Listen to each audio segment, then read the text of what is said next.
Hello to Ed Worley, and SoCal's on first on my list of chatters. Blake M. Blake Middleton from up in the land of 10,000 lakes, that's Minnesota. Ice boating country, Gordon Smith in Denmark. Christopher Gillingham with his wife Jane saying happy St. David's Day to the Welsh Fozy. He's, of course, over in Leamington. Normally Ted Ryman in Cape Town in the Republic of South Africa. Hello, Michael Frank. Long time. Happy weekend to you, sir. Alistair Murray from Brisbane, from Melbourne, Australia. He's in Metung out at his beautiful home there.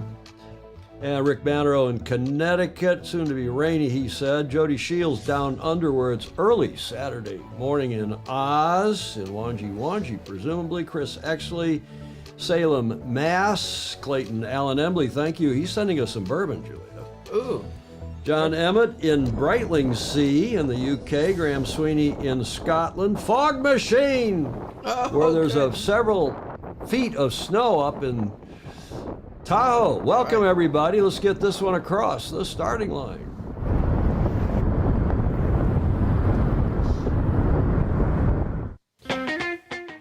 Josh Tozo in Thawing, Rhode Island. Andrew Pindar texted me in the Dolomites skiing. And he'll be at Lake Garda on Saturday. Lovely. Peter Taylor saying greetings to all from New York City. Clark Chapin in March Lake, Plymouth, Michigan. Well, it is March, Clark. Chris Dewar checking in from rainy low country in South Carolina, down near Savannah. Welcome to all of you. Show number 690 for today is the first day of March 2024. Our show 690, as I said. We're closing in, Julia. Yes. On 700. Yes. Any hot tips before we get going? No, but that 700 has to be an auspicious number. Well, maybe we should just retire then. What would be wrong with retiring at 700? Nothing. We're live from Studio B at the Beach Street Yacht Club. Thank you for joining us, everybody.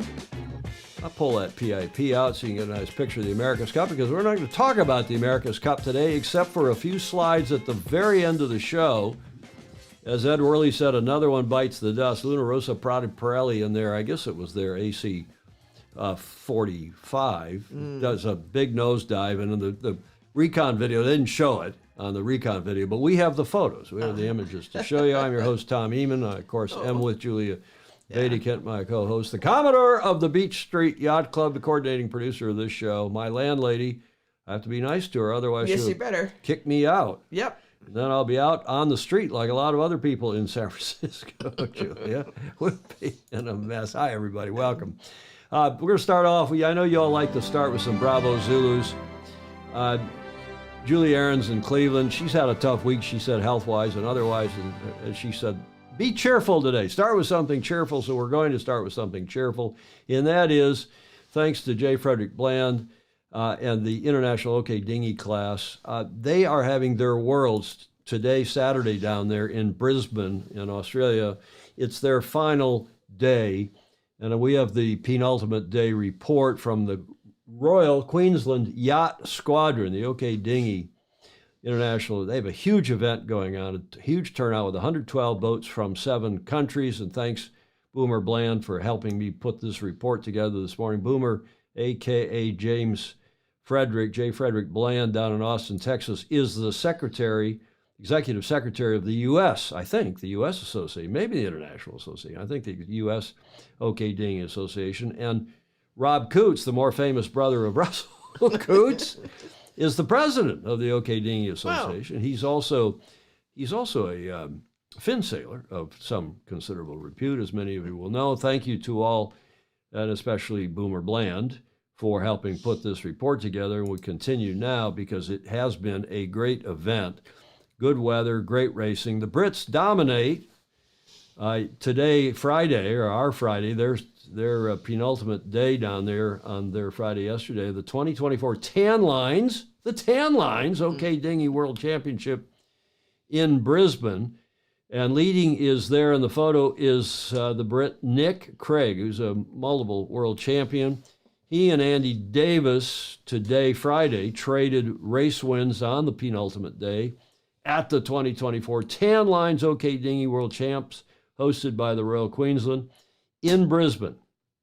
They topped the leaderboard, separated by just 6 points, with Australia's Roger, is it Blasey, who had the joint best day with Davis, another 4 points behind. So just 2 races remain today, Saturday, if I'm getting confused about what day is today and not, but as you all know, it is Saturday down under. Right. And we have the video from yesterday's Friday penultimate day 4. Have a look.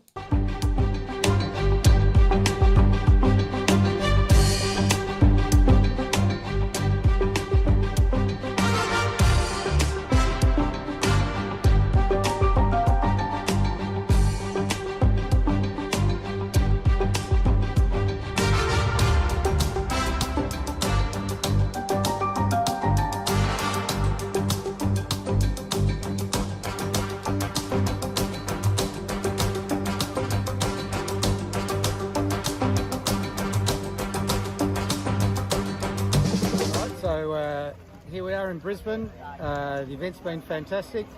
Got all races in so far. One day to go, and the weather's been brilliant. It's been hot. It's been sunny. We've had great breeze every day, and competition has been really tough. So we're having a lot of fun. I have a lot of ups and downs. So first race of each day, I have a good one, and the second race, I fall back to about mid-fleet. So much the same again today, third, and I think a 30th today. So typical pattern for me, but having a lot of fun. Yeah, so the Australian fleet is really booming at the moment. We've got boats in every state. We've got new fleets in Perth, a decent fleet here now in Queensland. I think we got over 70 boats, local boats, for our Australian Championship and here for the World. So the class is really growing, going really well here in Australia.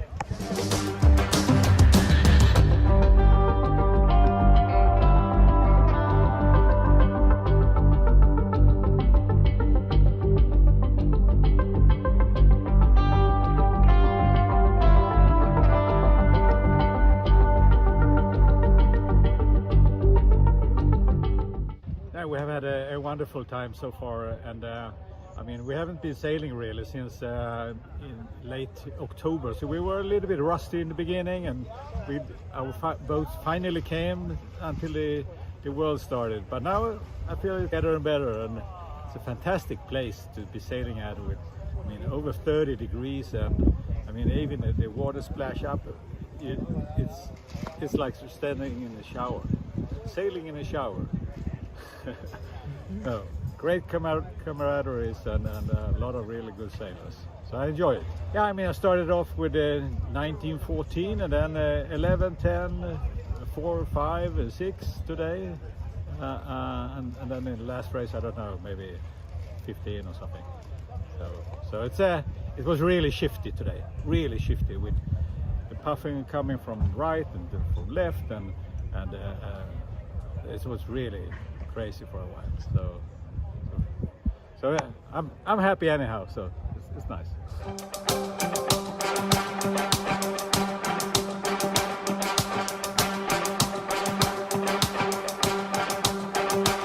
Obviously a terrific class, and there's a Brit named Robert Deves who we talk about often because he is the PR for this class, the Finn class, the 5.5 meter class, and maybe some others in Europe of which I'm not aware.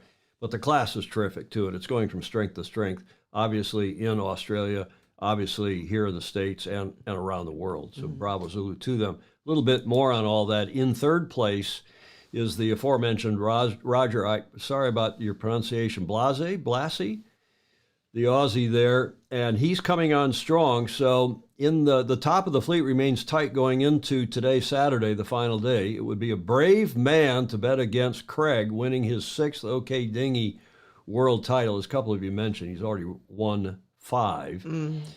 And it looks like Davis and Blasey are sailing well. He cannot afford, that is, Craig cannot afford another slip up. Davis is sailing exceptionally well. And while he won the British Championship last year, he is a relative newcomer to the class. Meanwhile, Blassie is a double world champion and is within striking distance. It is a long way from over. Beautiful shots. He's a Robert Deves, the PR guy for the class, who, as I said, is a consummate photographer as well as writer. And he, Julia, Uses names. he puts the names under the pictures. Yes. And they send it out in a nice email that is, it's nicely done. Bravo Zulu to that class and to Mr. Deves, whom I have not met. Here are the results after 8 races. As we told you, Nick, Andy, and Roger in the top 3, and then on down from there. And that is Rod Davis, NZL 592. Is that the famous Rod Davis, coach and former America's Cup winner and so on? I think it is, or is it a kid? I just don't know. One of the Fozy no doubt will know.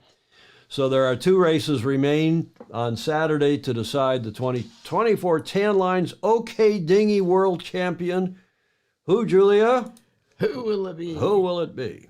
Bravo Zulu. Nice stuff, and I like to start out with sailing too.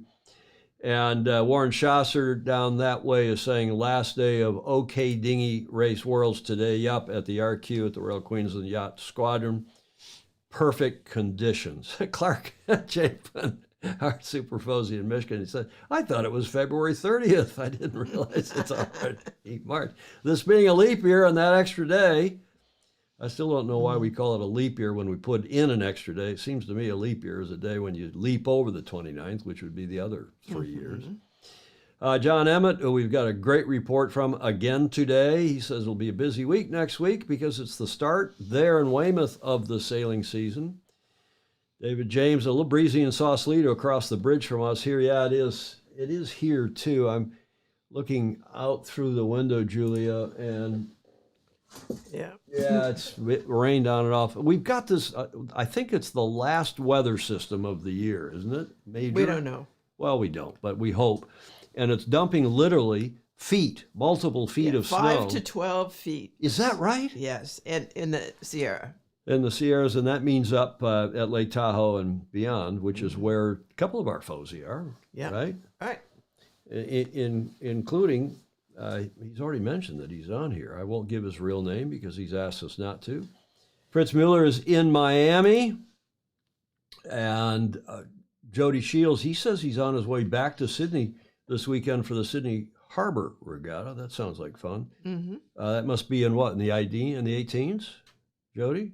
Are you doing commentary or are you racing?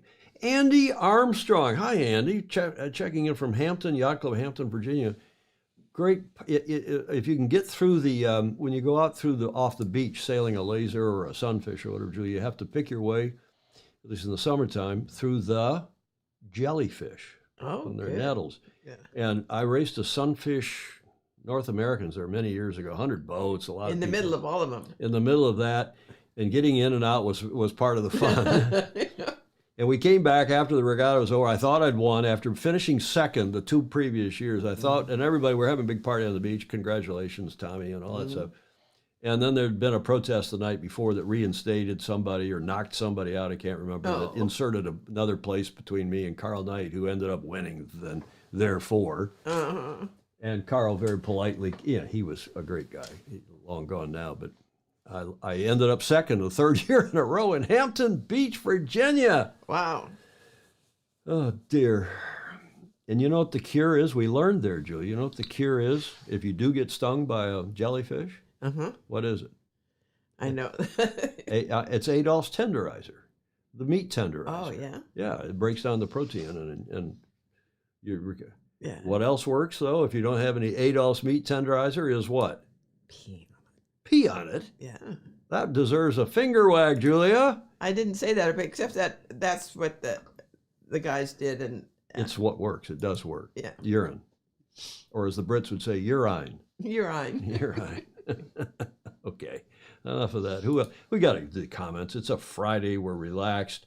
If you retired, would be at a loss. Ryman says, well, you'd probably find a lot more time, especially given what today is. We're going to talk about what we're celebrating. John Lambert's Van Buren in the Netherlands in Holland. Hello, John. Clark Chapin, what would I do with my Tuesday and Friday afternoons? I said, you'd all be much more productive and probably happier. And Blake is welcoming the Commodore here, the Beach Street Echo. Julia, when do we go on daylight savings time? I think the end of April. No, it used to be. It's March 10th. I never asked is a it? question I don't know the answer to. You know that. Oh. Yes, it's coming up I here in saw another it. week and a half, so a couple of weeks. So March 10th.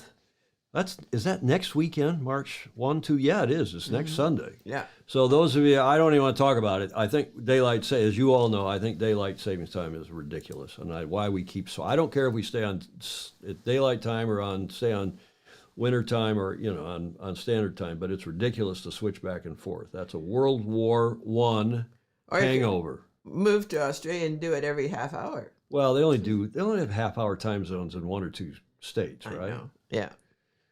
But increasingly around the world, more and more states, Yeah. countries are not lock the clock, as they say. They're not swapping Yeah. back and forth. Hey, Donna Walker, aka Bob Walker, who's on Donna's iPad. He's in North Texas. He's northwest of Fort Worth, and the Texas Panhandle is having the worst fires in the history of the Oh, state. they are. And huge fires and huge winds. So stay safe down there. I know you're I checked in with Bob the other day, and he's okay. He's far away from the fires. And J. Frederick Bland is in Austin, Texas, so he's a long way away from the fires. And everybody stay safe, please.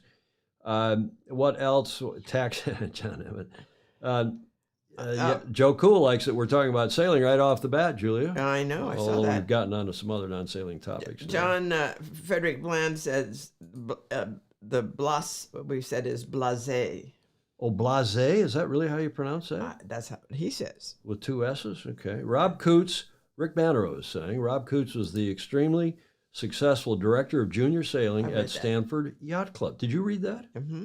Not out loud. Oh, not out loud. Those junior sailors would have crawled across a bed of broken glass if asked by Rob. He inspired a near moribund junior sailing program, extraordinary Kiwi, and apostle for what it takes to create thoughtful, competitive junior sailing. Russell's the same way, to be fair. He's done a great job with what's the class that his son, what's his son's name, has sailed in and won the Worlds, I think, and I'll think of the class. The Fosey will think of it before I do. Okays are booming, J. Frederick Bland is saying, no pun intended, because his nickname is Boomer. It's where the best sailors are located. John Lammert's Van Buren agrees. Okays are great. I bought mine in 1974. Varnished topsides wooden stick, meaning mast, and loads of fun. Never thought they would revive as they do right now. Nifty video, David James. Nice that they didn't splice. Yes, that they didn't cut every 2 seconds. Good points. Blake agrees. Jody agrees. Why are they called OK dinghies? Good question, Jody. Who knows the answer to that? Why not really good or half decent?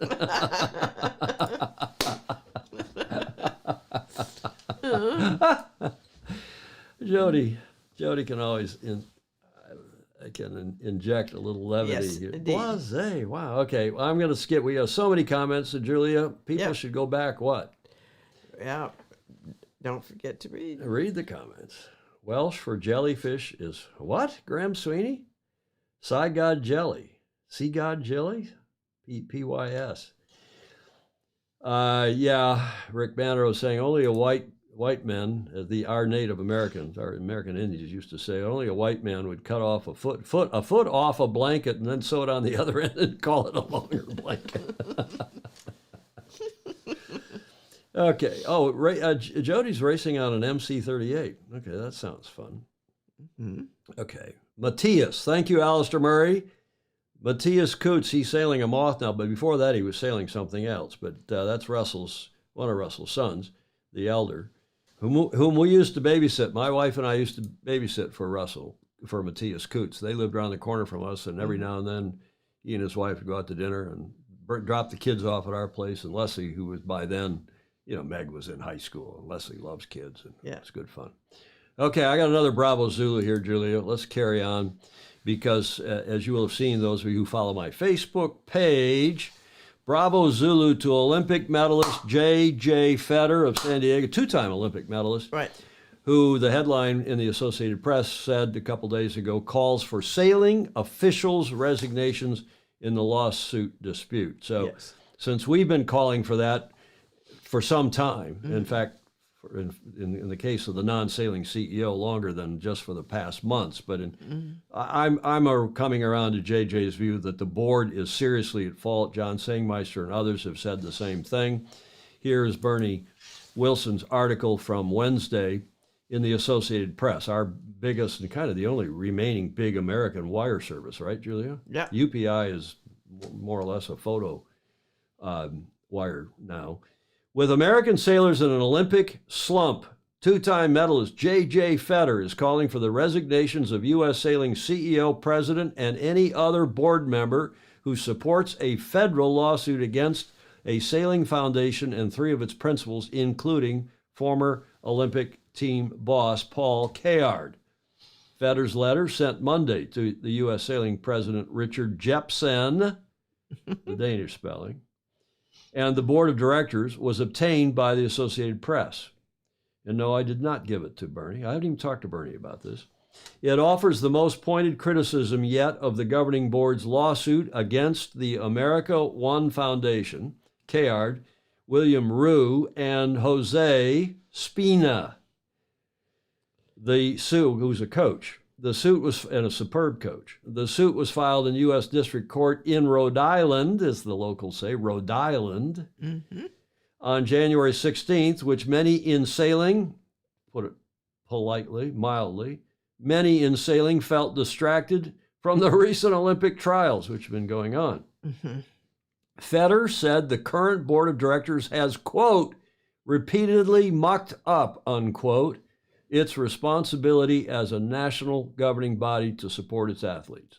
She said, quote, the most egregious recent actions, unquote, were filing the lawsuit and promoting a link to a confidential U.S. Olympic and Paralympic Committee report on Kayard's management style on its website and by email to its membership.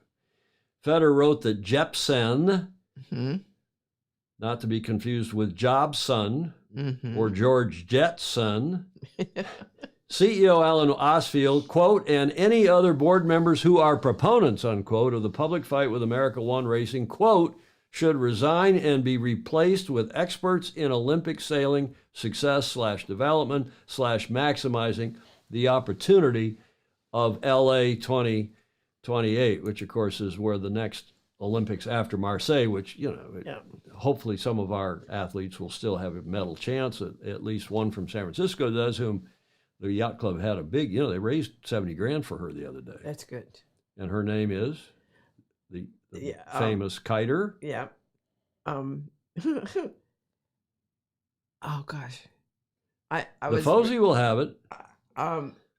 They had a big send-off party for her at St. she's Francis wonderful. on Sunday, She really on is. Wednesday rather. She Okay, is we'll come back to her in a moment.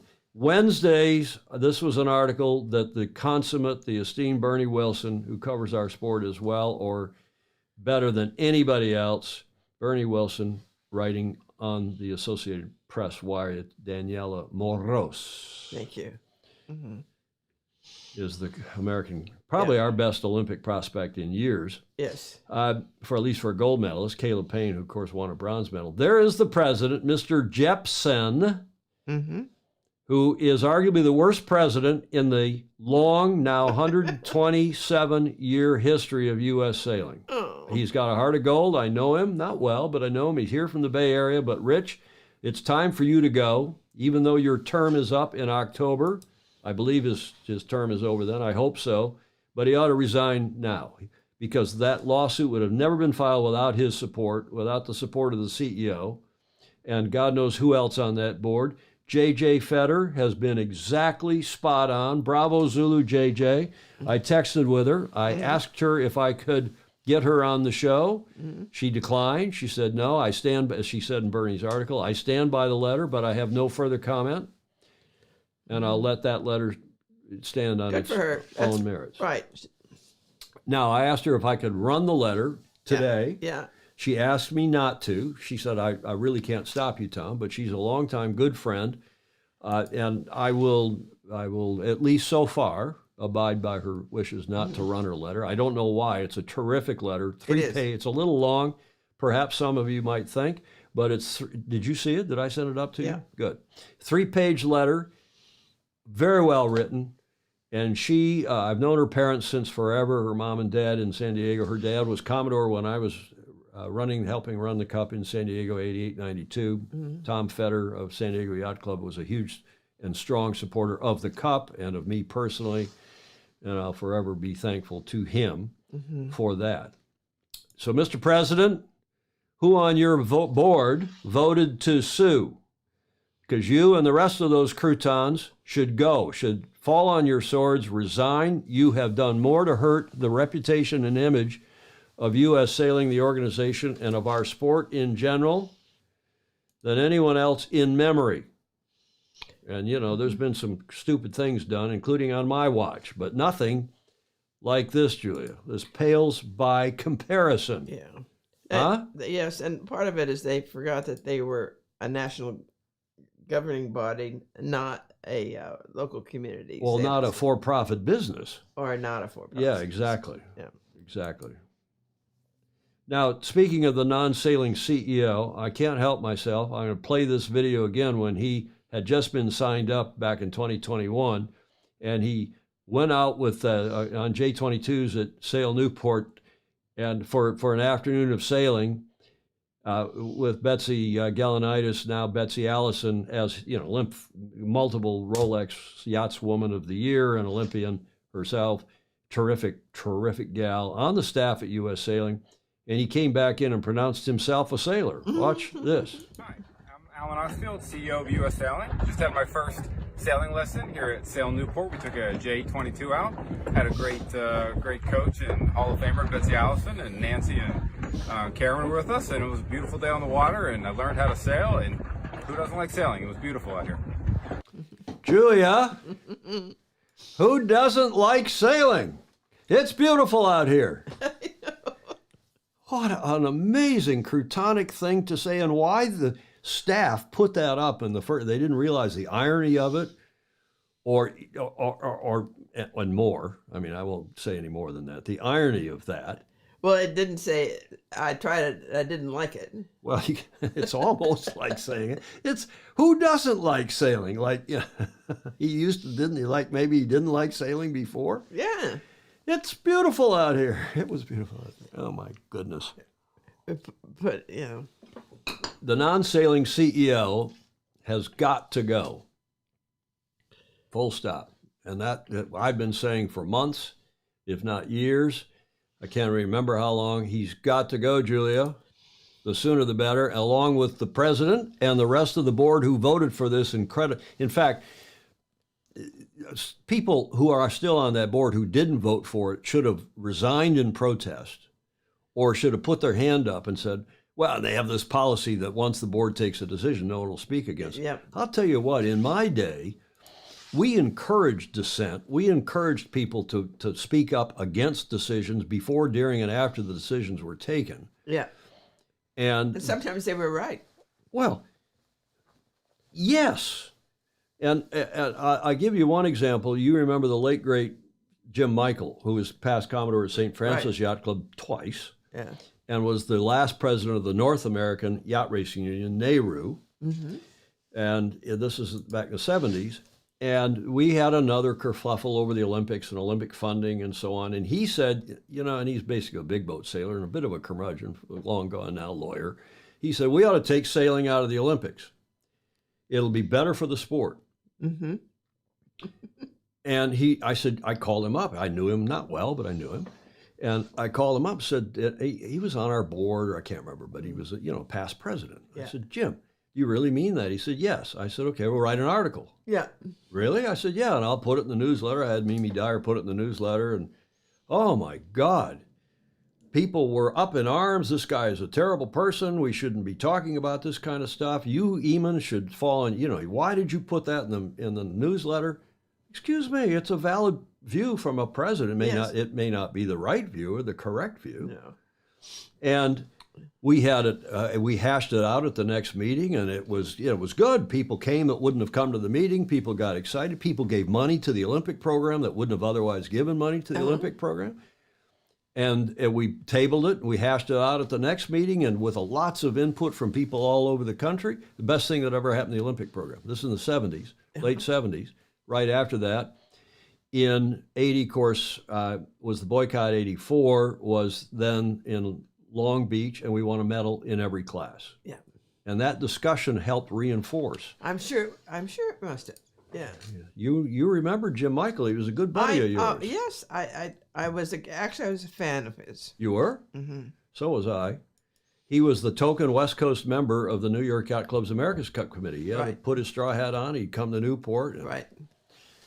And New York felt good about themselves because they had a West Coaster on their America's Cup Committee. So, yeah, I think he was part of the thing when they invited the East Coast reps from that committee to go for a nice little sail down the coast.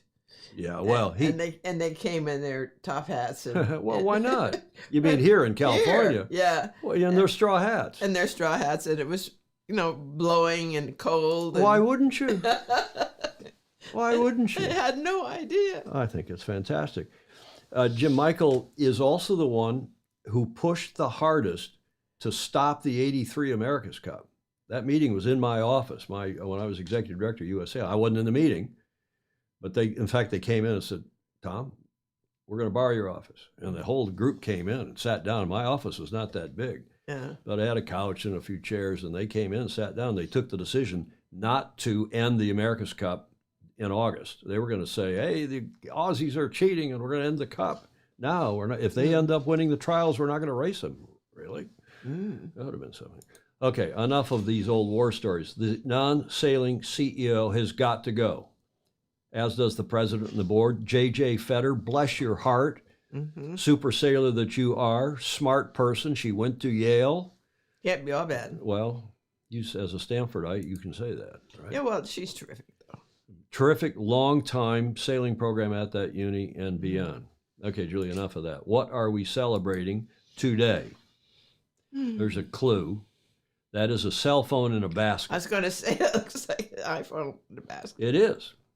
Yeah. And today is a global day. It's being celebrated here in the U.S. as a national day, but it's a global day of unplugging.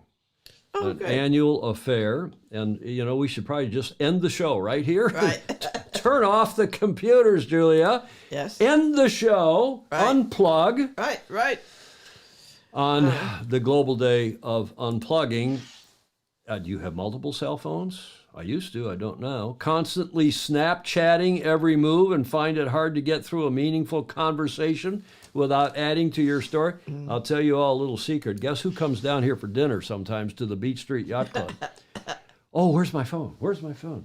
And she sets it on the table with her glasses, and it pings throughout the dinner. It goes ping, and it's a notification from Fox Sports that somebody has won something, or from CNN, or from one of her other multiple websites. Somebody had a car accident around the corner here in the marina. Oh, we got a note, Julia. Turn your bloody phone off. Do I not say that? You do. You are worse than the kids.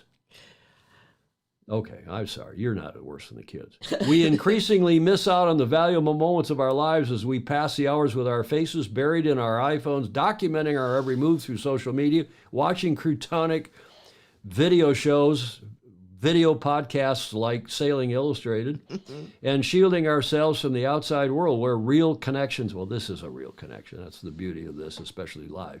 If you notice these mannerisms in yourself or your friends and family, it may be worth committing to the global day of unplugging. It is a 24-hour period running from sundown to sundown, which starts on March 1st. Well, obviously, we're breaking that. Take this day to carve out precious time to unplug, relax, reflect, be active, and visit the outdoors and connect, Julia. With loved ones. With loved ones. Yes, of course. Are we doing that? No. Right after the show. All right. We'll do it right after the show. Yeah. I promise to do it right after the show. That's like I'm going to tell a dirty joke. You can give me a finger. That's like the young boy who goes to the doctor and the eye doctor, and he says, hey, you better stop doing that or you're going to go blind. Yeah. I don't have to say what he said. And he said, oh, I'm so relieved. The doctor said, why? He said, because I'll just do it until I need glasses. It's Friday. Oh, I can't help it. Okay. Global turn-off day. A quick video. Phones away.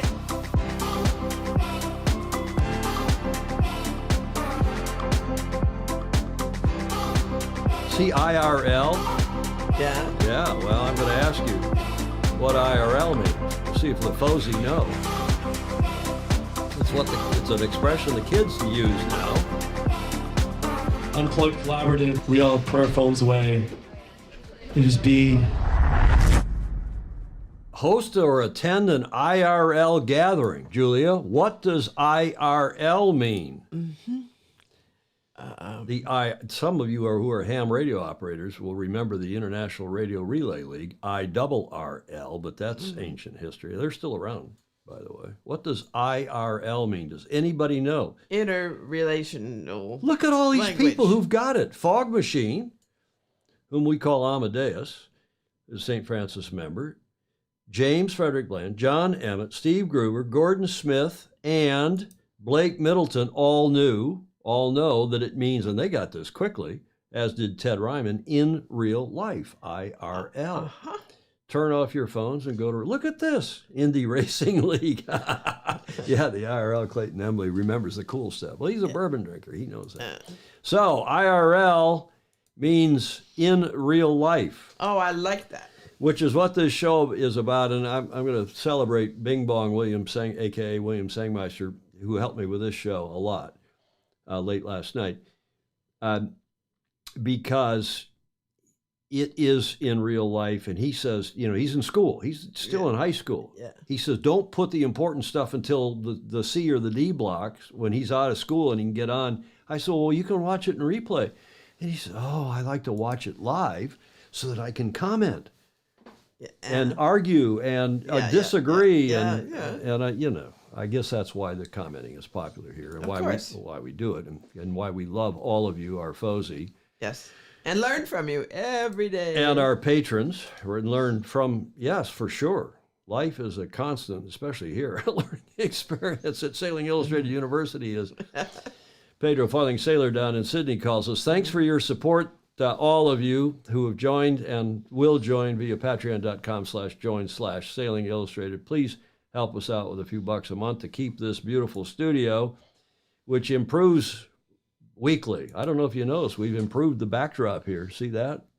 I got rid of that crummy, bulky. You didn't notice it. I asked Julia when she came in today, have you noticed the change in the studio? I noticed the change, but I didn't say, oh my God, that's a great change. You don't have to apologize. You couldn't remember if it had been there. And I'm famous for changing things and then every day and then changing stuff back, and I'm a crouton. Okay, let's get to the Coach's Corner with another celebrated Fozy, Super Fozy. The Coach's Corner with John Emmett from Great Britain, and he is home in Weymouth. And here's his report. Hi Tom, Julia and all the Fozy. I'm back here, I feel properly at home at the Weymouth and Portland National Sailing Academy. And yes, it has been a long time since I've been here. So today's topic is base training, and that's just such an important thing, to have that home base where you feel comfortable and can do the hard work.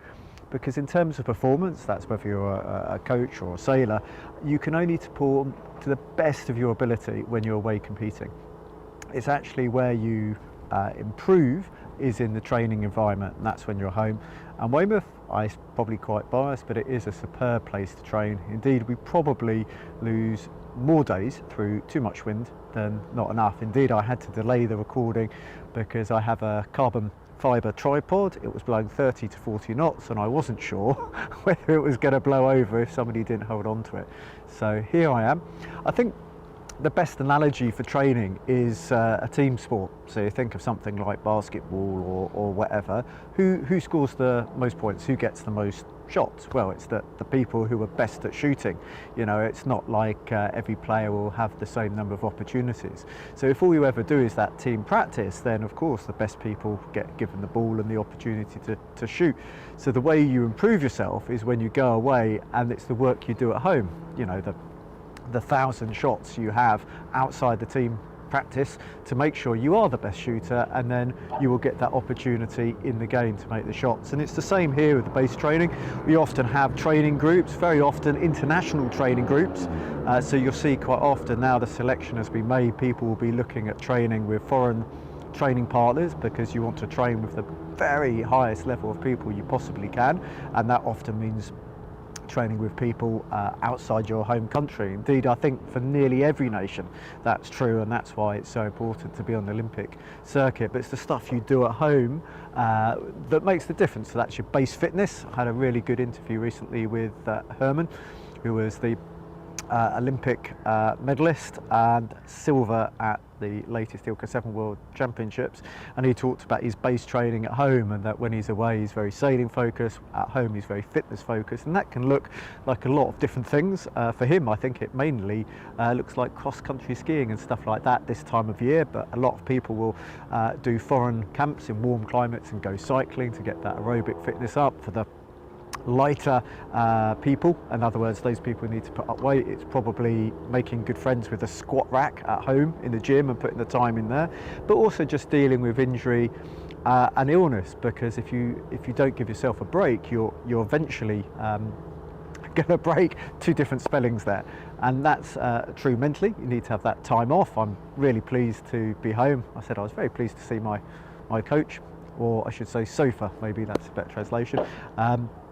It's something I miss, just to have that quiet time and to catch up with friends. You know, for me, I enjoy doing Pilates classes because I like training in a group environment rather than training at home. And that, as I said, that injury prevention is very important, because people often don't think about being injured until it's too late, and that's strength and rehabilitation. And you know, you don't want to get to the stage that you need to have surgery or corrective stuff, because prevention is always better than cure. And it's the same with the mental side of it. Just friends, family, those core things can really help you perform when you're under pressure, just to get that sort of release and wind down. And I think just having a base where everything's easy, you know where your favourite restaurant is, you know where you like to relax, to chill out, and you know everything just takes a lot less time. If you think about it, the first time when you do a long drive, you have to be really focused, whereas now if I, for example, drove to the Princess Sophia Regatta in Palma, I'd hardly think about it. I've just done that drive so many times before. But yeah, the base training, really important. And in terms of the Olympic Games, although for some people we've still got the last chance to regatta to go, for the majority of people they'll be settling down into base training, because it's now probably not a case of winning an Olympic medal, but making sure you don't lose it. So the clock is ticking, and I should be on the show for any questions which people have. I just think this is incredibly exciting time, and already I think the stage is set with the current runners and riders for nearly all Olympic classes. If you haven't done already, please subscribe, share with your friends, and follow. See you soon. You know, he does that without a teleprompter. Yes. He does that. I don't think he writes out a script. He probably has some bullet points, or he thinks about it. I don't know. But he is wonderfully articulate, and we really appreciate, as I say every time, I mean, they're just good. And the comments come in, and one of which was from, speaking of Boomer Bland, Julia, said, Tai Chi. Your favorite? Yes, absolutely. Why is that your favorite? Because it's 6,000 years old and developed to exercise all your muscles and organs within a maybe 25 minutes. Is that right? Mm-hmm. When was the last time you did Tai Chi? Last time I could stand up. No, but I did it for years. I learned it in 1968. Well, and I think that's one of the reasons why you're going strong at, shall I say, 85, nearly so. Your birthday's coming up this month. Yes. And I also think, and tell me, all of you Fozy who are watching, I think it's fair to say that people who get a lot of, as you did, a lot of exercise when they're young, as I did, sailing and playing hockey and whatever else, I do think that bodes well, puts you in good stead later in life. If you get a lot of exercise as kids, even if you get old and you don't maybe get as much exercise as you should, really bad not to get any exercise as a kid. And there's a lot of kids these days, they're glued to their screens. They don't get off the bloody couch. They're gaming the whole time. They're eating crap. Yeah. And they get fat, and they don't get any exercise. I hate to think maybe that's why there's a blood pressure and a diabetes and other epidemic going on. Graham Sweeney says he does chai tea. Tai Chi. No, chai. Graham Sweeney says, he does chai tea. I was looking down at Gordon Smith, saying Tai Chi and yoga are really hard work. They take a while to learn, but then they become automatic. It's muscle memory. Julie Aaron says the non-sailing CEO needs to be on an IRL race with the boat healing and the rain coming down and a near pitch pole experience, because sailing isn't just a chill activity on flat, mirror, smooth Narragansett Bay. Heaven can be boring and hell can be an endless party. Sounds like she knows a thing or two. Yeah, it all depends on whether or not you are a visitor. Good points. Yes. Good points, all. Yep. Thanks, John Emmett. Thank you very much for your regular report. The Coach's Corner from John Emmett Sailing. Go to the front of the fleet. And his music. I like his music.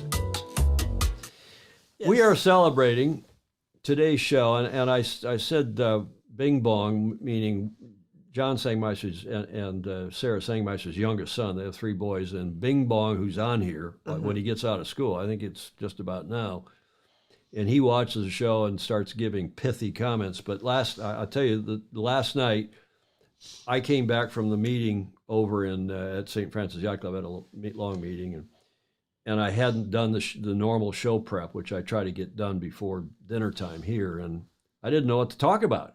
What was the topic? And I didn't know that Cole Brauer, had been featured in People and yesterday in the New York Times. Fabulous article, which we're going to cover in a minute. But first, we're going to do another Fozy who's just gone for a bike ride. And this is a cool, serendipitous, if that's the right word, segment. And the IQ Foil, which is the new Olympic windsurfer, the World Sailing will tell you, at least, continues to make waves as windsurfing's newest Olympic foiling class. And 3 weeks ago, the 2024 IQ Foil Worlds were in Lanzarote in Spain, and we have the video.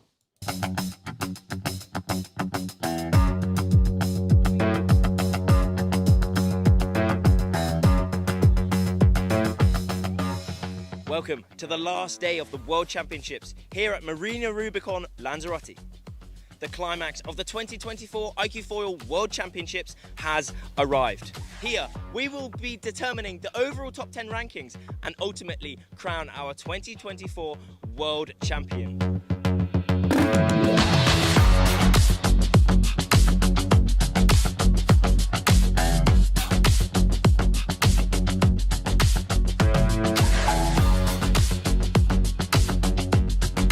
Again, the sensational IQ Foil Medal Race Series provided some intense action and drama out on the waters of Lanzarote. Yeah, I think I can be proud of my week, and even that race, to nearly come back from 7 seconds delay or whatever I had, I think it's pretty good, and hopefully I can do better next time.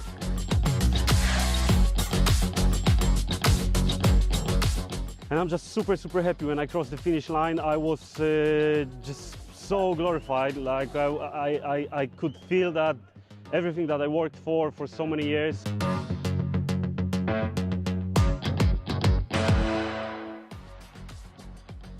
My day was with up and downs. I think I've just managed to get through the semi-finals and I was super happy about it to secure a medal. Oh, it was a tricky one. Yeah, classic. The wind started dying and we just started making random decisions to go into the right. I didn't see it coming. Yeah, disappointment. It feels a bit like a coin flip after this week, so yeah, that's kind of annoying. In the men, Nicola Renner showed his expert tactical decision making, going onto the other side of the course, which really paid and allowed him to pick up the other World Championship title. So this morning I wake up really good, and I was thinking, yeah, what can happen with this format? I could arrive 5 in the 5th place, but I also can win. Went good this time. In Den Haag I finished 3rd and I entered 1st. In the women, Sharon Cantor put on an amazing show. Despite falling behind in some of the races, she came through, winning every single race, ultimately making her the world champion. It was like amazing. I felt like I worked so hard, so it's like everything in 1 second just like explode. Yeah, it was great. That brings the 2024 World Championships to a close. Thank you so much for joining us this week, and I'll see you in the next one. Nice report. Thank you, World Sailing, for that. Good event. And I love this kid. I don't know who he is. Put him in charge of commentating at Sail GP. Yeah, look at his How old is he? Yeah. Huh? I love his love his hair coming out from underneath it. Rafferty Reed. Anybody know him? Let's get him on the show. Yeah, that'd be fun. Huh? Mm-hmm. Julia, let's get him on the show. Okay. Huh? Let's do. Okay, bravo Zulu. I like it. I like it. Makes me feel old, but I like it. Now, ranking from that World Championship among the men, I pulled this off as a screen grab just because it's apropos our next little segment here. We got an AAAA from Alistair. Yeah. Do you see who the 4th place finisher is? Gray Morris? Gray Morris from Australia, who has just been announced as the Australian Olympic representative in the IQ foil class. Good. And Alistair had him sit down for a chat at Sail GP last weekend. Oh, good. Alistair's awesome Aussie anecdote, the latest. And he is there with Gray Morris. This kid is funny. He's, I think, 20. Big, strong boy, as you can see. Great smile. Great smile. And I don't know why the IQ foil, maybe somebody knows why it is back and forth as a lowercase, then a capital Q, then an uppercase F, and a uppercase O, and a lowercase I, and an uppercase L. It is so hard for me to figure out how to do that graphic. And I'll have to go back and look every time because I can't remember. Why? What's the point? Well, because QFO probably means something we don't know anything about. I wondered exactly that. QFO probably means something that Stingray will make a dirty joke about, but I don't know what it means. But here is Alistair's interview. G'day, Tom, Julia, and all the Fozy. This is AAAA. You know what that is? Australian. Alistair's awesome Aussie anecdote. Oh, I should have guessed. And I'm sitting here with Gray Morris. Gray Morris is 20 years old, and he's our representative in Marseille in the IQ foiler. Welcome, Gray. How you doing? Good, mate. Good to have you with us. What have we done today? We've just gone out, watched the Sail GP, got a nice close-up look at some real speed and some real adrenaline, and yeah, had a great time. Fantastic, wasn't it? And that was great. Good performance by the Australians. Great performance. They made us a little nervous. I might admit I sweat a bit more than I wanted to today, but they pulled it off in the end, and that's all we can ask for. Yeah, and we had Hayley Outridge with us. Yep. Watching her brother. Yep, both brothers. Yeah, both brothers. The photographer from a distance and the driver on the NZ team. Yeah, and Nate he sailed really well, didn't he? Oh yeah, he killed it. Yeah, good. Jump on the boat, do what he needs to do. So yeah, good. He's done well. Now let's talk about you, mate. What's your story? So you've qualified us for the IQ foil? Yeah. And you've been selected? Yeah, I got announced around a week ago, so that was really exciting. Yeah, I'm just super excited to kind of keep following through with the journey and keep putting in the work that needs to be done, and Yeah, first Olympics, so yeah, Wow. gonna give it all. 20 years old. 20 years old, 20 years young. That's what they say these days, don't they? And you're younger than the guys that you're sailing against. So you finished 4th in the Worlds? Yep, 4th in the Worlds recently. But the first under 23. Yep, so I was first in the under 23 category, and there was one other person in that category in the top 10, and he was the Spanish guy who got 10.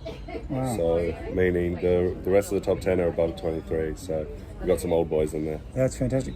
So what that means is nobody else is going to stand a chance in LA, right? Oh, I hope so. Yeah. I don't want to say too much too early because everything hangs around on the internet, but yeah. Yeah, that's too bright. That's too bright. Yeah, But yeah, no, that's how it's looking. Yeah, that's pretty good. And how do you feel your program's going? You're on track. You're happy with your training? All that sort of stuff. Program's awesome. We have great support, and yeah, everyone's gunning for us. Arthur, Brett, my coach, and I we're really excited to just do the best we can, and yeah, it's just a great thing to be a part of, really. Great support from Australian Sailing. Great support. Got a shout out for anybody in particular? What about Ian Bramble? Ian Bramble. I couldn't say too much about him. He's an amazing man. He's standing behind us. He's standing watching us. Yeah. So there's a gun pointing at my head, but no, great man. Great shout out. Well, I'll be over there in Marseille and supporting the team, and really looking forward to it. Yeah. Really excited about Great it. audience. It's going to be fantastic, and look forward to some good parties at the end of it. Yeah, I'll make sure that we're together. Good at the end. And beyond that, Sail GP, would you like to be sailing in this one day? Where do you see your career going in sailing? My career, that's great question. I'm a young boy, so I'm still figuring out the wraps of what a lot of things look like. But I think a lot of Olympics, 2032 in Australia and Brisbane is a great goal. To have a home Olympics is, you got to be pretty lucky to be in that age range, and I think I'm just in it, so I'm definitely gunning for that as well. But yeah, there's Sail GP. It's one of the most audience-filled like sailing events, and it'd just be great to be involved and learn from some of the top guys as well to see what I can put into what we're trying to do on the Olympic level. Good on you, mate. 20 years old, a young boy. 20 years old. Yeah, 102 kilos. You need to be big. Yeah. And I noticed you've been hitting the food pretty hard on the boat today. I mean, food's food. Food's energy. Food's good. You're just obeying orders, aren't you? Hey? Yes, sir. Keeping the kgs up. Yeah. All right, great. Fantastic being on the boat with you today. Yeah. You're a great young fella. You too. And looking forward to working with you over the next few months, and success at Marseille. Thank you very much. And let's celebrate hard at the end of it. Good on you, mate. Thank you. Thanks, Gray. Over and out from AAAA. What was AAAA again? Alistair's amazing, awesome. Alistair's awesome Aussie anecdote. Alistair's awesome Aussie anecdote. I'm working on it. I'm working on it. Next time I interview you, get it right, okay? I'm studying tonight. I will study. Okay. See you guys. Goodbye. Yeah, the kid's obviously a good sailor, but he's also a bright boy and funny, and we're going to follow his career, right? Yes. I was just thinking how nice it is by the time we get to the Olympics, we will have seen and met a lot of these personalities. Through John, Emmett, and others. Through John and from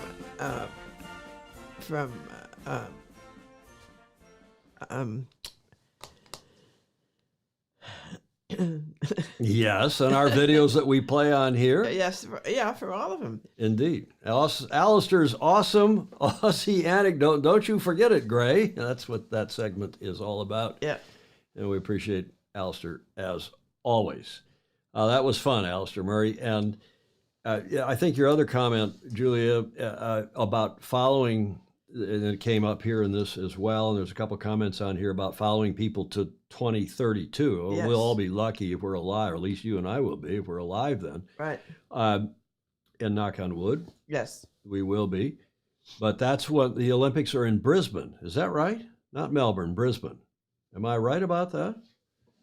I hope so. And I know they're in Oz. They're in Australia, so we'll follow. And somebody's asking, well, will Matt Weirin, who's their big, super good laser sailor, will Matty Weirin, this is John Emmett asking, I wonder if Matt Weirin will keep sailing for the home games after 2028 in Long Beach in LA. Thanks, Alistair. Thank you very much. Let's get to our featured segment today. We're in the C block about Cole now.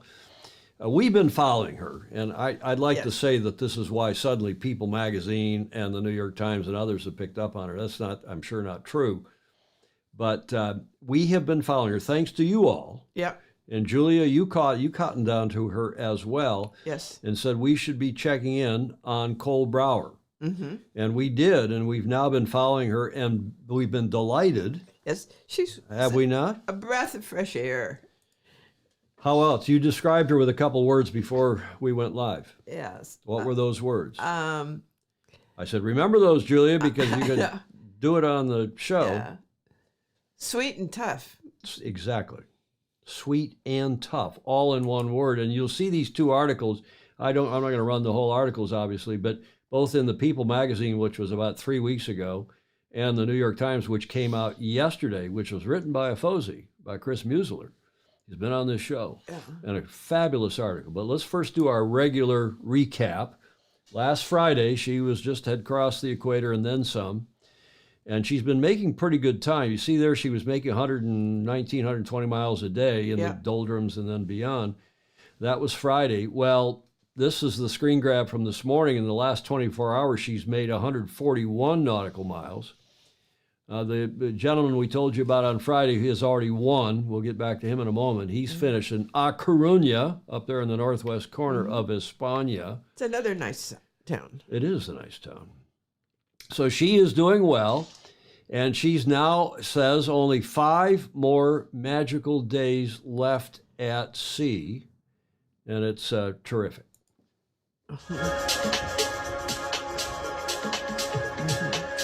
Everybody's got sunburn this time.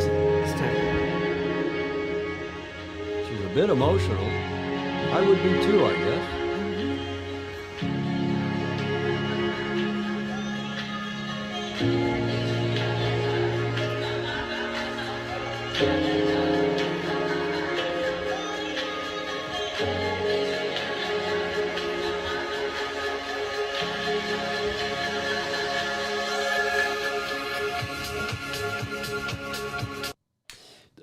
Excuse me, David James says, sweet and tough is nicely put, Julia. Bravo Zulu to her. Only 5 more, and she inserted the word, or her people did, I don't know, whoever's doing her Instagram, only 5 more magical days. Look at the difference in the quote between only 5 more days left at sea, which sounds, I can't wait to get off the boat. Yep. This is, wearing me down. Right.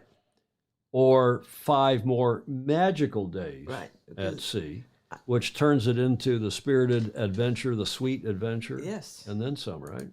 What do you think? Well, I agree. I mean, I've been there, done that on a much shorter trip, but I mean, at sea for 3 weeks and bounced around and wet and dry and wind and glorious. And glorious. Were you sweet and tough as well? I don't know how sweet tough. I was. Tough.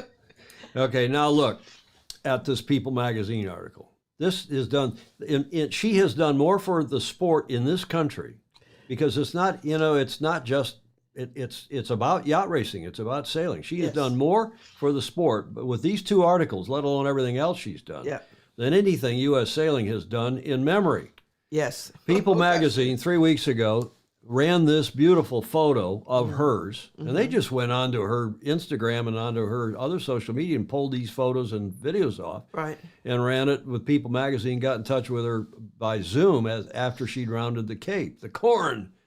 And this title, the caption was Sunset in the South Atlantic in January 2024. Fabulous photo. It is. Here's the headline from that big article in People magazine. Sailor Cole Brauer is making history as the first U.S. female to race solo across the globe. Quote, it's a dream come true. Again, what a neat comment. It's a dream come true. A lot of you won't realize that she won what's called in this country, the race is called, the Bermuda 1-2. It's been going on since, from memory, 1977. Tell me, those of you who know it. I remember it because I moved to Newport in '79 to go to work for USYRU, and the race was going on then every other year. It was being run on Goat Island, which is where our office was then, the USYRU office, and it was started by the Goat Island Yacht Club, which was in the Marina Pub downstairs from my office, where we used to eat lunch regularly. Cole Brauer in July, and it's been going on every other year since. Cole Brauer in July 2023. After winning the Bermuda 1-2 there back in Newport. Now, what is the Bermuda 1-2? Well, I'm probably the only person that's ever used a graphic of a cake to describe.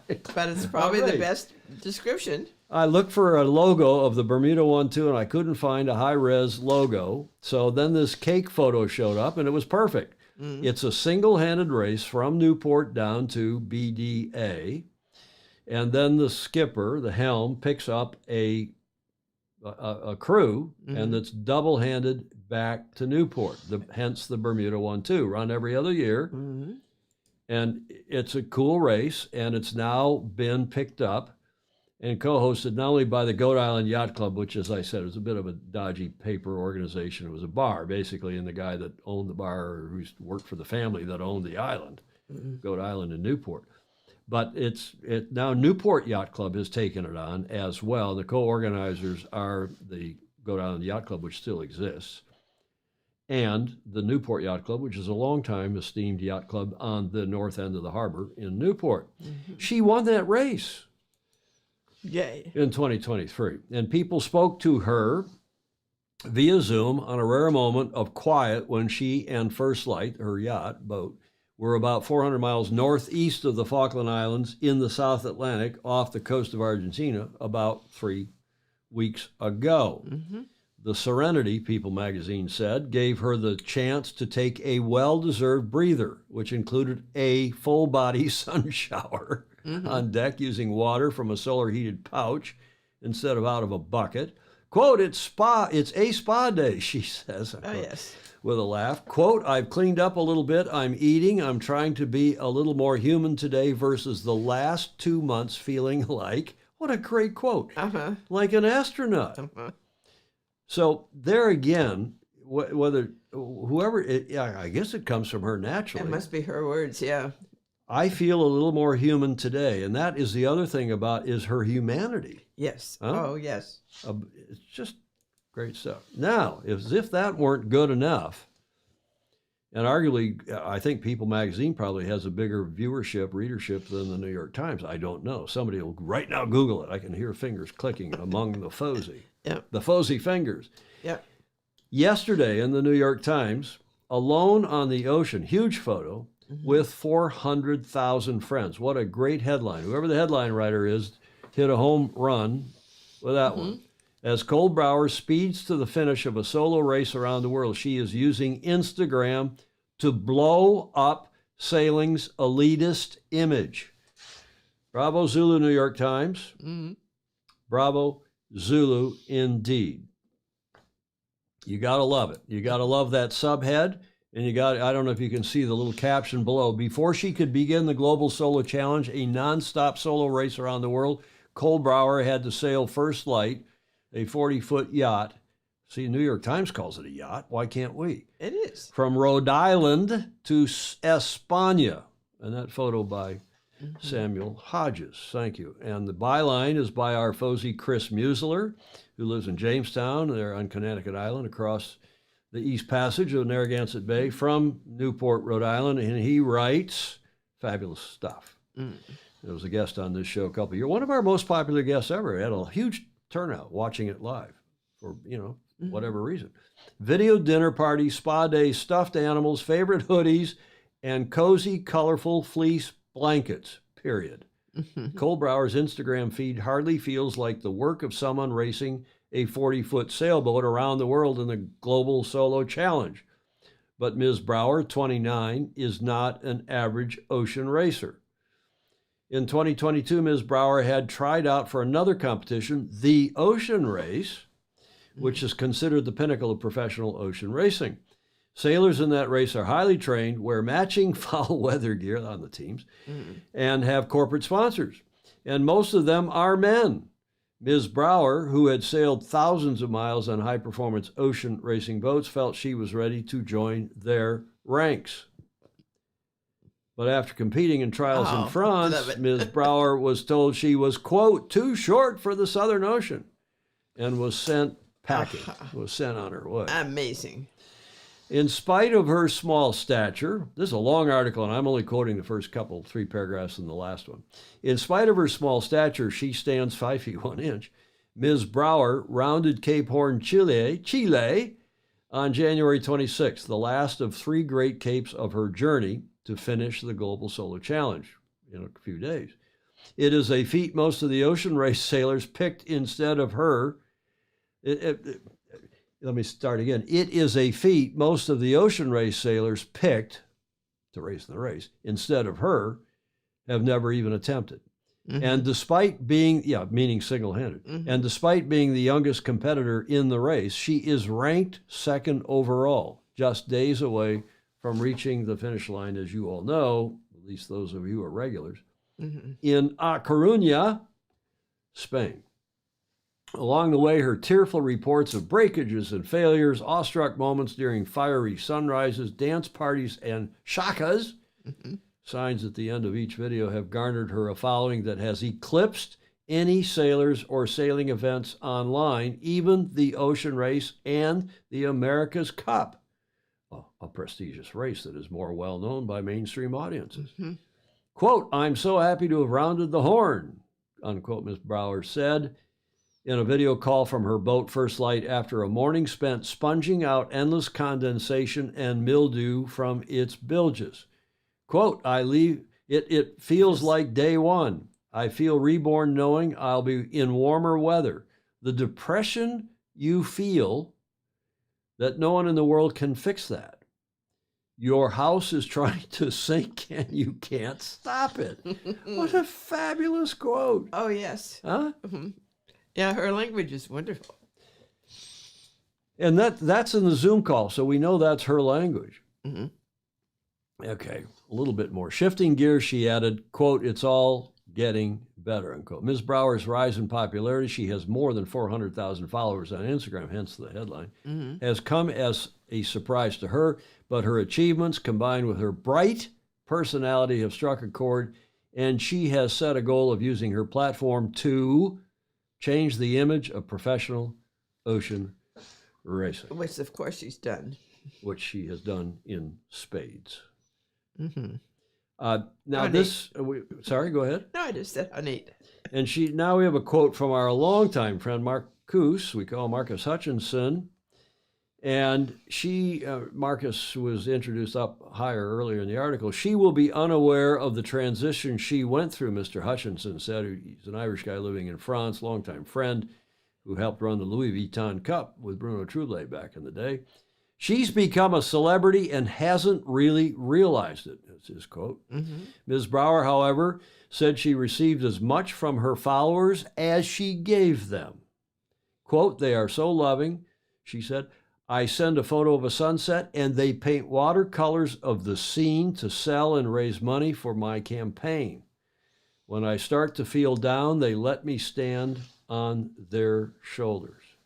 Isn't that great? Huh? Great. Huh? I sound like a crouton from Michigan. The crouton that I am, the simple country boy. It is great. Fabulous. That's yesterday in the New York Times, courtesy of our Fozy Chris Museler. And I commend the article to you. I was amazed that yesterday, the last day of February, after X many articles, I think it's 6, they put up a paywall and you can't get it. But this article, I think, is still available. And of course, it's March now. So if you hadn't had your fill of 6 New York Times articles, but I think it's also not been put behind the paywall, which is also doubly fabulous. Yes. If not, because I was able to access it last night when I was talking with Wade. Let me back that up. Sorry. Now, this is not her most recent Instagram, and I have not seen this video, but it's one that the New York Times used in that article yesterday. Tisk, tisk, but still very cool. Have a look. Top tip. Top tip. Underwear. Lots and lots and lots of undies. So there's the sweet part of how you correctly classified her at the start before we went live. Here is the tough part. And this is a photo that they used in the article by Samuel Hodges of her obviously at the top of her mast, fixing it. And this is in Newport. That is Goat Island in the background. That's the Newport, what used to be the Newport shipyard, and it's been bought by another company. I can't remember the name of it now. Newport downtown is to the left in that photo over here. I. Lewis Yacht Club is there. Harbor Court is up on the hill behind, way up behind that, and you go out and around and out to the ocean there, and that is Conanicut Island. That's Jamestown over there. But a neat shot and showing both sides of her, the toughness and also the sweetness. And the caption was, Ms. Brauer only had a few months in Rhode Island to get first light ready for competition. That's amazing. Bravo Zulu to her. And this is, as we always conclude with this slide, she is in second, as you know. Mowgli, Philippe Delamare, who finished and did a great job himself, finished first. He's finished a couple of 3 days ago. Oh, more days than that now. And she expects to finish, or so this stat says, they expect her to finish, the organizers of the Global Solo Challenge, on March 8th. So it's a few more days than maybe the 5 days she's saying. But regardless, bravo Zulu to her. And as I mentioned, I wouldn't have even known about this article were it not for another one of our FOSI, William Bing Bong Sangmeister. Here he is on, I guess, their 70-footer on the way to Hawaii in the Transpac before the start, or maybe some other race. That's his brother Pete behind him. I believe that's Pete. Or is it Jack? One or the other. He told me in a text, and I didn't have time to read his text. And he's the youngest, and he's a bit of a he's a hilarious kid.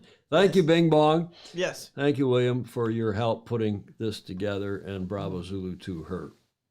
Comments. I'm going to start from the bottom because I know there's a bunch. Don Lunabo's checking in from Sonoma. Hi, Don. Clayton Embley, this is stuff that makes sailing more inclusive, simple, hard work, great sailing, and an inviting kindness. Ken Saban in Toledo. LOL. Undies. The more media, the better. Indeed, John Emmett. We're going up and up and up on the lots and lots of comments. Good stuff. Bing Bong, did I miss it? You missed it, Bing Bong. But just. Yeah, I'll back up so Bing Bong can see his credit. Thank you very much. That's just William Sangmeister for that. Okay, this day in history, Julia. The 1st of March, 2 things happened on this day. Josh Tozo's checking in to say hi. He's watching. Gosh, haven't. And Gordon Smith, before we get to that, he's saying, my wife wants to know why a young woman on a yacht is washing her hair and showing us her underwear. Because that's what makes her feel good. Oh, gosh, yes. Indeed. This day in history, Julia, the 1st of March, 2014 and 2022. Here is your first clue. Any idea? From Putin and Obama. March 1st. March 1st, 2014. 10 years ago today, Julia. And it was on this date that U.S. President Barack Obama warned Russian President Vladimir Putin over involvement in Ukraine. And he was right. Don't go there. And I was at the red line, one of his many red lines that were not enforced. You go into Crimea and we'll do something about it. Yeah, right. Okay, what's the second one? Here's your clue about that one, Julia. Da, da, da, da, da, da, da. That's Joe Biden and Vladimir Putin. Da, da, da, da, da, da, da, da, da, da. He did draw a red line and Putin crossed it, Joe Holzman is saying. Yeah. Well, this is 2 years ago. This is in 2022 when President Biden said in his State of the Union address, he said, Vladimir Putin has badly miscalculated by invading Ukraine. And of course, what has Biden done about it? And some people think we shouldn't even be concerned about it because, you know, what does it really have to do? We got bigger problems, bigger fish to fry here in this country. Graham Sweeney saying, what is Biden? In any event, that is going on. We're 2 years, more than 2 years now into that bloody war, no pun intended. And it is a sad state of affairs. It is. And we got to commemorate it because it's affecting all of us. And I see just in the headlines before we went to air that apparently they think France and another country, you Europeans will know, apparently France and one of the other countries in Europe have put troops into Ukraine. Is that true? Ooh. Sweden's joining NATO. Putin is threatening World War III. Yes. Bloody hell. Let's talk about sailing. That's more fun. Today in 1692, Blake Middleton is saying the Salem witch hunt. Yeah, I have a couple of those things where all those things are spelled out. It's also the day that Sir Francis Drake it was one of the biggest plunders in the history of pirating. Steve Groover thinks World War is coming up. I don't know. Let's don't talk about it. Let's talk about our beautiful, beloved sport of sailing. And the last leg, we have another video celebrating another Caribbean regatta, getting toward the end of the Caribbean sailing season, and it's the St. Martin Heineken Regatta is going on, and we very proudly and pleased to report we have the video. It's a terrific 1-minute video.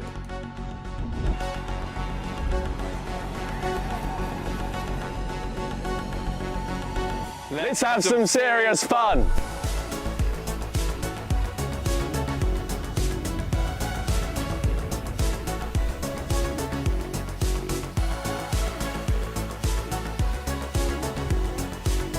Sailing in the Caribbean is always exciting. Having a great time with a bunch of friends. We're lucky to be out here with a group of mates. Hard day, for sure, but we have to manage to deal with it, and at the end we can say it's a good day for us.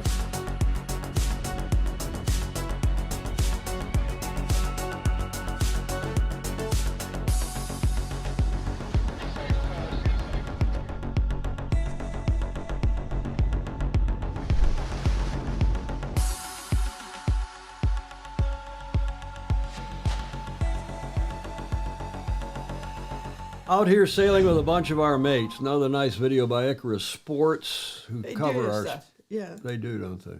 Good stuff. Thank you. And that regatta is going on this weekend. It wraps, I believe, on Sunday. And getting close, not the end of the Caribbean sailing season, but getting close there too, if that didn't sound too lawyerly and legalistic. Promised you at the top of the show, in the show notes, that we do have the slides, as Ed Worley called it. Another, there they go again. Another one bites the dust. In Whiskey Tango Foxtrot, no jokes today. I don't feel we've done enough joking probably in the show. But look at these photos, fabulous photos of Luna Rosa Pradaprelli. And is that their AC-45, one of their AC-45s? Must be. Two of their AC, or is that one is their 45 and one is their LEQ-12? I don't know. Somebody on here will know, probably Stingray. Look at these photos. Mm-hmm. Superb Italian design. Going down the mine shaft. Ugh. Oh. Apparently flipped from there, and we don't have that photo. There's no recon video. I'm not quite sure. Ed Worley may put a comment in. Yeah, Steve Gruber is saying, and Steve would know, that one is the AC-40 and one is the LEQ-12. And remember what LEQ-12 means. That is, the length is less than or equivalent to 12 meters, because if it's longer than 12 meters, it constitutes a surrogate yacht. You can't build more than one new yacht. And by the way, I read this morning that a Lingy's yacht is en route by truck from Switzerland to Barcelona.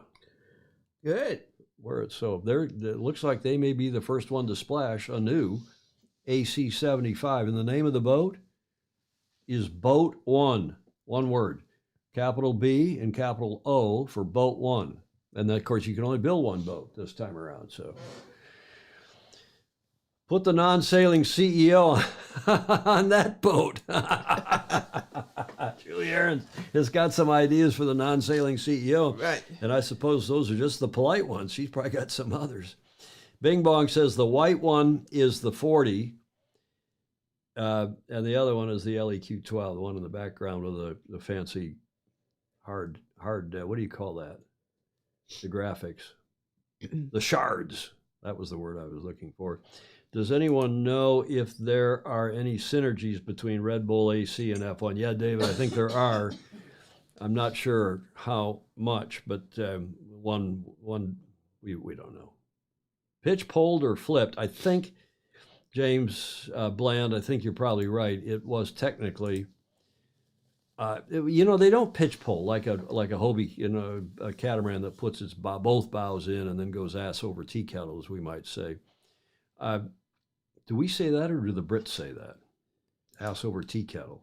That's a British expression, isn't it? What do we say? It's people here use it too. I think what happens is the boat augers in and doesn't then do the whole, 180. It then augers in, the rudder comes out, and then the sail's loaded up with when it blows it over. I think that's normally what happens, but Steve Gruber may have some views on that, as perhaps others do. They're going down the mine, Graham Sweeney says. Mm. They're going down the mine. Okay, gets us with an hour and 26 minutes into this show, gets us to the finish line. And maybe I'll read JJ's letter on Monday. Maybe I won't. We'll see. I have it. It's a superb letter. Bravo Zulu, JJ. Bravo Zulu to Claire Cole, who's, as I said, I'll say it again, done more for our sport this week and this month. Claire Cole? Cole Brauer. Did I say Claire Cole? Yes. Thank you, Julia. That's why we have Julia on here to keep me from saying croutonic things any more than I already do. Comments welcome, Julia. Even in replay. Absolutely. I went over your slide, which is? Comments welcome. Well, no, your slide. That's I always say that. Like, follow, and share. There you go. And I'm a great fan of sharing because that helps us grow geometrically. You're just a generous sharing person. That's why. Yes. Help us out. Give us $1 or $2 or $5. Thank you very much to those of you who are patrons via patreon.com/join/Sailing Illustrated. Much appreciated. With that, we also want to thank those who let us have video. Maybe they didn't let us. We just grabbed it. We'll find out about it. But it's news value. It's we don't break any copyright laws doing this, but we appreciate very much the video, the audio, and the images for each and every show, including and especially today's show. Julia, any final thoughts? No, I guess not. We just say thank you. See a bunch of Fosey names in there? Yeah. I've listed a lot of them because they, not only for this show, but in other shows, are so helpful. We could not do this show. I even listed Bing Bong in there for today's show. Couldn't do it without you. Absolutely. We wouldn't do it without them, would we? No, and that's what makes the show interesting. Makes it fun for us. We hope you all have a great rest of your weekend wherever in the world you are, and we hope to see you on Tuesday, same time, same channel, when we'll do this at 1300 Pacific, and then next Sunday we go in daylight time, and you all figure that out. We're going to stay, remember, at 1300 Pacific, whether it's daylight or standard, we're going to stay at 1300, and then you'll have to figure out your local time zones as a result. Thank you very much. See you Tuesday. In the meantime, sail fast, sail safe, and have fun. Ciao for now.